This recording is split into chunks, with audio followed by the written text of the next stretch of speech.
1, 2, 3, 4. Well, this is the beginning of my 20 years in the military. And I figured we'd just start out someplace along the line of when you first joined and you first went in, you know. So the way it worked was I had to enlist because my number came up on the draft. I was number 51. And at that time, because of Vietnam, I had to enlist before the end of January. So I went down to the enlistment office, and I walked in and said, "Hey, I'm here to enlist. I'd like to join the Navy." And the guy says, "Well, Navy's across the hall. You have to go over there." Oh, okay. So I went over to see the Navy, and I told the sailor there, whatever his name was, I said, "I'm here to join the Navy, and because it's my enlistment, because I don't want to be drafted." "Not a problem.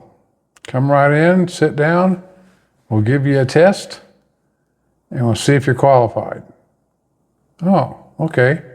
So I went in and I had to take this test. So I took the test and I qualified as, well, first off, I guess I should say, I figured that if you had to answer these questions, and if you answered them, like for example, do you like to go fishing? I love fishing, but I said no. Do you like camping? No. Do you like to be outdoors and like in the woods or whatever? No. I figured if I love all that stuff, but I figured if I said no, I would shine better to being not qualified. So I took the test, and he came back and he says, "Okay, according to this test, you've got a 73. Oh, okay. Is that good? No. You have to have a 75 to pass. Oh, should I take it again? No.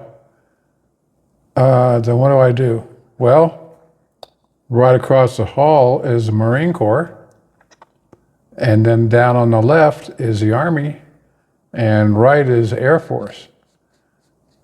Pick one." Okay, he was being kind of a butthead, I thought. So it's okay, fine. So I'm not going to join the Marines. So I went down to the Army, and I said, I need to join the Army." Okay, you're going to have to take a test." "Yeah, I know. I just took one for the Navy and I failed it." "Ooh, wow. Okay, well, let's give you this one for the Army." So I answered all the questions to the best of my ability. And he came back and he says, "Well," I said, "Am I qualified?" And he says, "Well, you scored pretty good." He said, "You score too high enough to get into the Army." I said, "Okay." He said, "But you know what? Well, let's look at your scores again, because if you scored high enough to go to electronics, I got a school that's going to start up pretty soon, and you'd be qualified." Oh, okay, good. So he looked at my scores and he said, "You got a 96 in electronics. That's really, really good."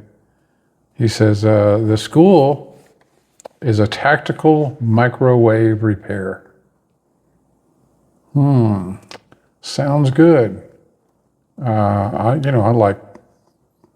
guess I'd like it. So he says, "Well, let's go and let me go look it up and sign you in." So, okay. So I had to enlist, had to raise my hand and and go through all the, yes, I will, you know. And so he swore me in, and he says, now, here's the deal. That class doesn't start until June. It's now May, or not May, it's March now. In fact, actually, he says it was March the 4th. He said, but that class doesn't start till June. So what I'm suggesting we do here is, why don't you return to your house, to your home, for 2 weeks and come back, and then we'll get you in the basic training at that time, because you're going to be in basic training for 8 weeks. And I don't want you sitting around here waiting on that class. So I said, wow. Well, that's what what I wanted to hear. Go back home for a couple of weeks. Yeah, okay, sounds good to me. So I did. I went back home, and I went fishing, and talked to all my girlfriends, and I just had a really good time. My dad says, what are you doing here? I thought you were going to enlist today. I did, Dad, I did. But they said I had to wait 3 weeks before I could actually go to basic training, because the school that I'm going to be, it's guaranteed. I'm guaranteed in writing I get this school, but I have to wait 3 weeks because it's for it to start. So I explained it all to them, and sounds good to me, I guess. So when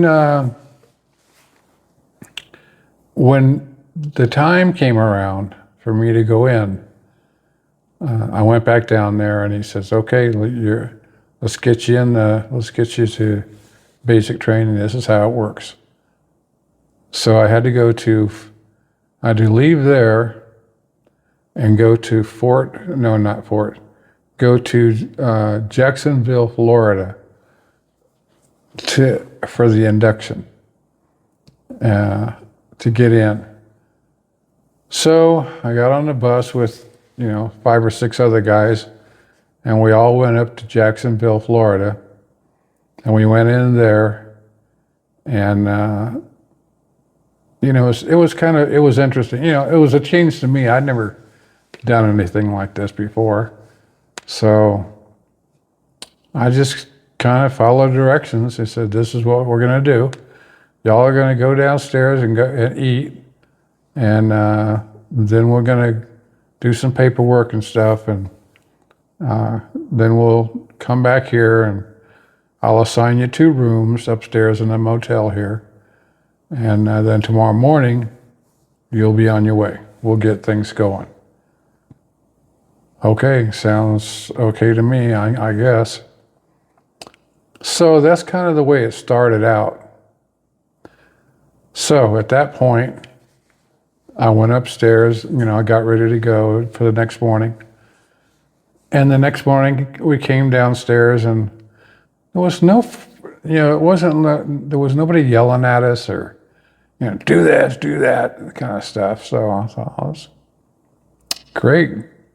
So they put us on a bus. Make a short story long, but long story short, they put us on a bus and sent us to Fort Jackson, South Carolina. Okay, great. It was pretty much an all-day trip. They gave us box lunches and stuff. And so we went up to Fort Jackson, South Carolina, which was to be assigned there for basic training. So we went in, and we signed. They had it was a big building, and we went in, and they just told us all about the things that were going to happen or should happen, as long as we did the right thing. And they taught us how to turn left, and how to right turn, left turn, and how to present arms, this kind of stuff. They taught us a lot of that stuff and made it very informative that, hey, look, you can't be joking around now. You're in the military. You got to follow these directions. So, okay, we can do that. So, and then the next thing, we went to some more classes, and they, taught us all kinds of stuff. It's kind of a long time ago. We did that. Then we had to pick up uniforms.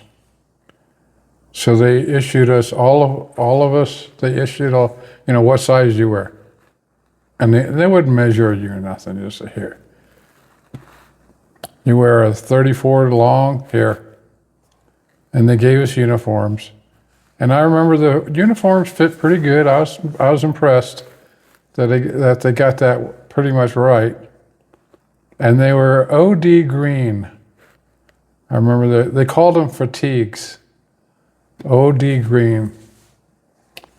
So we got our fatigues, and we got socks, OD green socks, and our boots, and everything we were going to need to go through basic training.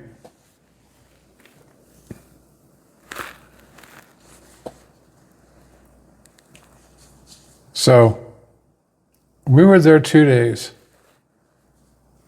in that area. And then they woke us up the next morning.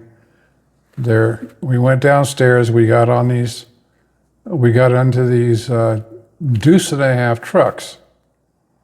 Big truck. And then all hell started. They threw it, they got in these trucks. Get your shit, get in that truck. Pick up your duffel bag, and everything that you had crammed all your stuff in was a big duffel bag. And we got all that in there.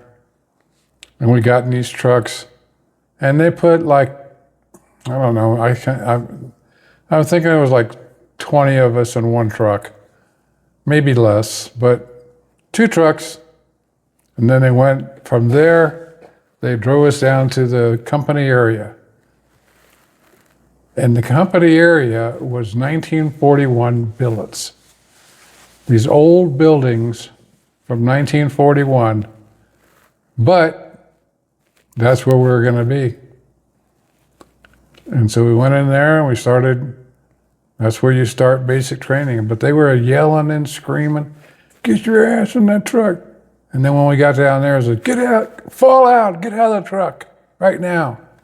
You guys are slow, And they're pushing us around, and you had to grab your duffel bag, throw it out, and jump out on top of it. It was rough, I thought.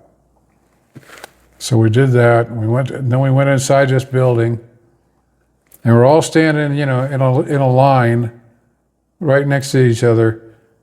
And the drill sergeant comes in and he says, "Okay, y'all stand at attention." So we all are at attention, Sit on the floor. And we all got down. No, I didn't say crawl to the floor. I said sit on the floor. So we got back up. Let's try it again. And we pretty much got down a little faster, He said, no, that ain't going to work. When I say get down to the floor, I mean throw your legs out in front of you and sit down. Okay. So we did that. Well, I giggled a little bit about all this. So the drill sergeant said, he comes over and gets in my face and he says, "You think that's funny, Private Libby? You think that's funny?" I said, "No, Sergeant, no, drill sergeant." He says, "Well, come over here. I want you to talk to my buddy," which was a trash can. So I had to talk to the trash can. Everybody else is looking at me like I'm an idiot. But hey, That's just the way it was. So I did that for about 5 minutes, and he says, "Get back in line here. That guy's not going to talk to you, so get back over here." So, okay, fine. To me, it's like, okay, fine. I didn't say anything. It's all under breath. Okay, fine. I can do that. I can do that. You know. So, and then all hell started there.